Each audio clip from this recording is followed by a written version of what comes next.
ఎంసెట్ స్ట్రెస్సా? టెస్టానిక్.ai ని ట్రై చేయండి. Free mock test, custom test, AI insights మరియు పర్ఫార్మెన్స్ ట్రాకింగ్ కూడా. Register now. 5 పాత్రలు ప్లే చేయడం వల్ల ఎక్కడన్నా కొంచెం ఆడియన్స్ కన్‌ఫ్యూజ్ అయ్యారేమో అన్న థాట్ ప్రాసెస్ ఉండిందా ఎప్పుడైనా? అది కొంచెం ఉందండి. బట్ మేమేం చేసామంటే 5 పాత్రలతో పాటు 5 పాత్రల కంటే ఒక పెద్ద కథ చెప్పాం.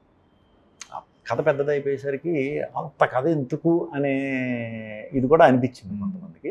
బట్ 5 క్యారెక్టర్లు ఇప్పుడు నేనే చేసేయాలని చేసింది కూడా కాదు అది. అది 5 క్యారెక్టర్లు కూడా నాకు అసిత్ నాతో ఎందుకు చేయించాడంటే ఒక ఫ్యామిలీ అన్నప్పుడు ఒకేలా పోలికలు కొంచెం ఉంటాయి కదా, అది సో ఇలా పెట్టేస్తే మనకు అయిపోతుంది కదా అన్నట్టు అనుకున్నాం. అండ్ దట్టు ఆ ఏజ్ క్యారెక్టర్లో ఉన్న క్యారెక్టర్ ఆర్టిస్ట్ని పట్టుకోవడం కూడా చాలా కష్టం. మాకు అన్ని రోజులు డేట్లు అన్నీ కూడా ఇబ్బంది అనేది ఒకటి. ఇది తర్వాత చెప్పింది నాకు, ఇన్ని లేకుండా మొత్తం అన్నీ మీరు ఎలాగా ఏదన్నా చేయగలుగుతారనే కాన్ఫిడెన్స్తో చేయించాను అని చెప్పాడు నాకు. So okay. అంటే ఒక కామెంట్ వినబడింది ఏంటంటే నటుడిగా ప్రూవ్ చేసుకున్నాడు శ్రీ విష్ణు. అయితే కొంచెం అన్ని పాత్రలు తనే ప్లే చేయడం వల్ల కొంచెం ఆడియన్స్కి కన్ఫ్యూజన్ క్రియేట్ అయింది. అది కాకుండా ఇప్పుడు ఎప్పుడైతే విభూతి క్యారెక్టర్ ఇంటర్వెల్లో వచ్చిందో audience they felt the high.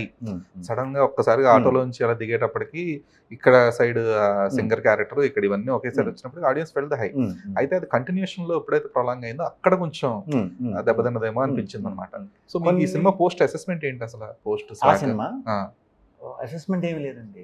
మేము ఏమనుకున్నాం, ఇంచుమించు కాదు, నేను అసిత్ మా ప్రొడ్యూసర్ మేము ఏమనుకున్నాం అదే ఇది గ్రేట్ అటెంప్ట్. దీని వరకు ఓకే, జనం ఎంతవరకు రెడీగా ఉన్నారా అర్థం చేసుకోవడానికి అనేది ఒక చిన్న క్వశ్చన్ మార్క్ అందరికీ ఉంది. అప్రిసియేషన్స్ వస్తాయి, అవార్డ్స్ వస్తాయి, ఇవన్నీ ముందే అనుకున్నాం. బట్ ఆ సినిమా రిలీజ్ అయిన తర్వాత ఆ సినిమా తాలూకు ప్రిపరేషన్లో నేను ఎక్కడో ఏదో మిస్ అయ్యాను అయితే అనిపించింది. నేను ఏమనుకునేవాడినంటే సినిమాలో ఎంత బోల్డ్ ట్విస్టులు, బోల్డ్ మెటీరియల్ ఉన్నా కూడా థియేటర్కి వచ్చాక చూపిస్తేనే ఎక్కువ హై ఉంటుందని అపోహలో నేను ముందుకు వెళ్ళిపోయాను. ఆ సినిమా తర్వాత నాకు అది తెలిసింది. ఏముందన్నది ముందు చెప్పేయటమే, దాయకూడదు అనేది నాకు క్లారిటీ వచ్చింది ఆ సినిమా తర్వాత.